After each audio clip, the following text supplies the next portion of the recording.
ఇప్పుడు కాలహోర శుభం కాదు. కాసేపు వెయిట్ చేయండి. బయటుండండి. ఆ లోపల వేరొకరిని చూస్తాను. తర్వాత మిమ్మల్ని పిలుస్తాను. అప్పుడు ప్రశ్న అడగొచ్చు అని వాళ్ళతో చెప్పి వాళ్ళని బయటకు పంపాను. వేరొకరి జాతకం చూశాను. తర్వాత వీళ్ళు లోపలికి వచ్చారు. లోపలికి వచ్చిన తర్వాత ప్రశ్న అడిగారు.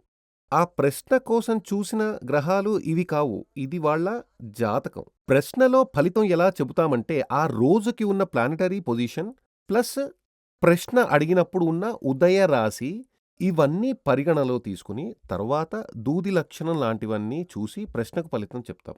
అప్పుడు ప్రశ్న అడిగినప్పుడు ఈమెకి లీగల్ ప్రాబ్లమ్ ఉన్నట్టు తెలిసింది. ప్రశ్న చూసి నేనడిగాను.